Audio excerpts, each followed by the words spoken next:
In this episode, we are going to unlock YouTube Analytics. This is a step-by-step guide helping you know what to look for in YouTube Analytics, what you can ignore. Really, there's a lot of valuable information there, and I want to help you navigate it. I'm going to show you when I log in, where do I go first? What are the most important reports? How do you interpret those? So let's dive right in. YouTube Analytics is super valuable. It should be important to you because it really tells you everything that you need to know to grow and improve, like to make tweaks to your channel so that you can make your content better and better. The analytics teaches you about your target audience. You know where every view is coming from. You know why some videos perform better than others. It's easier to show you than to tell you. So I'm going to dive into a YouTube channel here. Let me introduce you to Nicolene Peck. Okay, she's a parenting expert. Let's go into the Creator Studio. Now, when you first sign in, you'll notice that there's fireworks. This is the dashboard, and the fireworks only play for a few seconds there. But out of the last 10 videos, if your video is a #1 performer compared to the previous 9, you'll get fireworks like that. And those things, maybe it's the chemical dopamine or whatever. I mean, it makes you feel really, really good.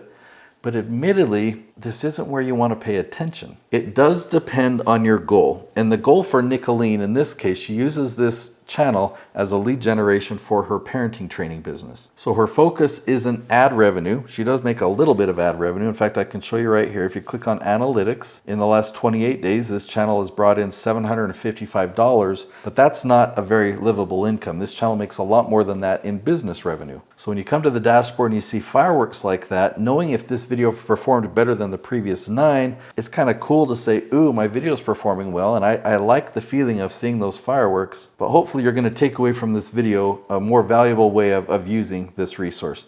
So let's jump over here to analytics, and you see 4 different things that are featured across the top here. You see the number of views, and this is for a time frame. By default, it's set to 28 days.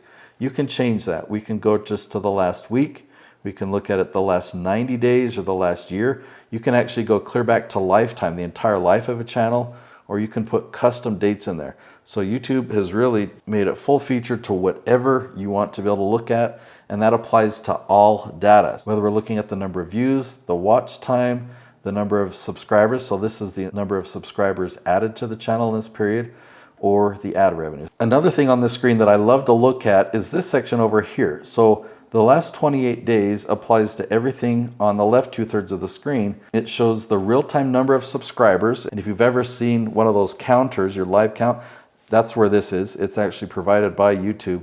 And if you scroll down here, you see the last 48 hours, and every one of these blue lines is hour by hour. So you can see that at 3 a.m. there are still people watching her channel, but there's a lot more views that happened yesterday at 11 a.m. or even today at 9 a.m. That was a really good hour on this channel. And it shows you what videos are performing well. Now see this button up here, advanced mode? That's the main way to get into a lot of advanced features that I'll show you in a minute. But if you want to look at the advanced mode report of this real-time update, you can just click right here. So you click see more, and that's a much more detailed review of the real-time report. Now we're still on this overview page of analytics. If you scroll down, this is an area that I look. I want to see what is the top performing content on this channel. So you can see this video right here that was posted a year ago is actually still top performing in the last 28 days. So this video that we posted a year ago, January, has had 6,000 views in the most recent 28 days. So everything that we've looked at so far has been on the overview tab, and there's a lot of other information here as far as content, where it dives into your content or your audience or revenue. Trends is a tool that's great for idea generation, but that's about it. Admittedly, I don't click on these tabs that often because I instead go to the advanced mode report.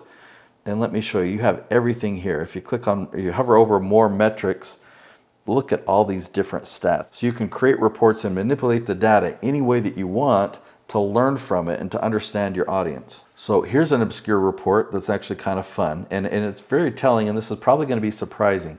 Average views per viewer. Now notice this number 1.6.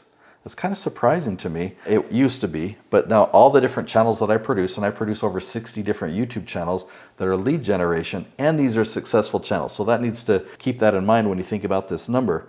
So many of these channels, including this one, we launch 5 episodes every single week. So we'll call that 20 episodes a month. And you'd think, okay, well, people are probably watching every episode, right? So they're watching 20 videos every single month. Well, this is saying that in a 28-day period, people on average are watching 1.6. So what's really happening, because that's an average, that means that some people are watching 5 videos, but most people are watching just 1 video. Okay, it's pretty interesting. So that's a stat that I love to come in and take a look at. You can change it to see how does that increase over 90 days. And it doesn't increase as much as you might think. It only went up to 1.8 from 1.6. Let me show you my all-time favorite report. So if you come up here, again, we're in the advanced mode.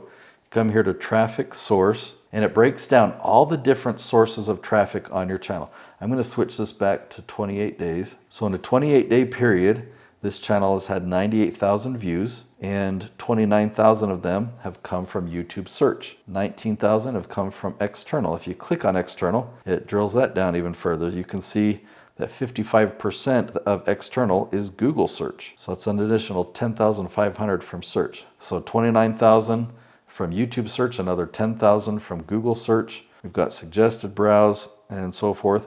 And I want you just to memorize these steps. Okay, so I'm going to go back and show you, because the next report I'm going to show you is really cool. I'll show you how to get back where we are now. So you go to analytics and you click on advanced mode and you click on traffic source, then click on YouTube search. Okay, there's one more thing I'm going to have you click on now. Check this out. Compare to period over period. So now what we're looking at is the number of views in 1 month and the previous month. So blue is our current month. Purple is the previous month. So the report that this shows is that we went from 32,000 in the previous month to only 29,000 in the last 28 days. So we've actually had a little bit of a dip. Sometimes we see that around the holidays or around Christmas time. And that's all sources of traffic, not just search. This is such a valuable report because from 1 month to the next, you want to be seeing, did I stay level? Did I decrease? Did I increase? And over the long run, you definitely want to be increasing. Or if you're level or if you're decreasing, you want to look into figure out why is that? If I'm doing more SEO for my channel, if I'm creating more search-friendly content,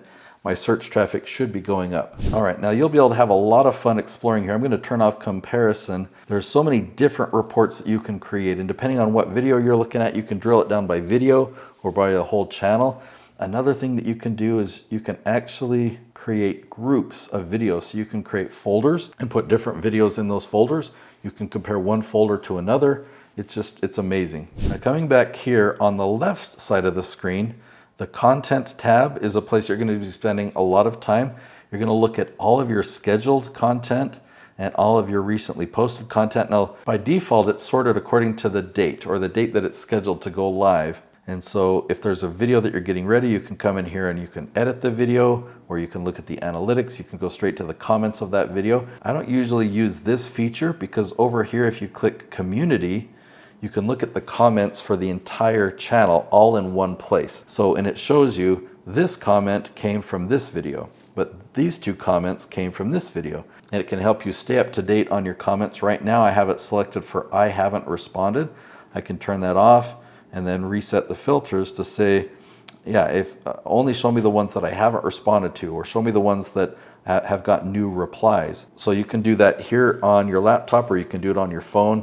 You come into the community tab and you can just comment to all your most recent or newest comments. Just because I can, I want to show you my favorite report again, but show it for a different time period. So I'm coming in here and turning on search. I'm going to choose November of 24. I'm going to turn on period over period. You'll see that in October we went from 30,000 to 33,000 in November. That's typically what you want to see from 1 month to the next, is just steady increase. Now, if you go to YouTube and you type in a lot of different parenting questions, there are hundreds of places that we have Nicholeen ranking at the very top of YouTube. Now, I recorded another episode. It's called How to Check Your SEO Score on YouTube. In that video, I show a lot of different examples of scoring tools out there that are fake compared to what we do to get our videos ranked at the top, and how we score them and how we know if a video is doing well or not. So I highly recommend you go watch that video next. I'll link to it right over here. It's called How to Check the SEO Score of a YouTube Video. I'll see you there.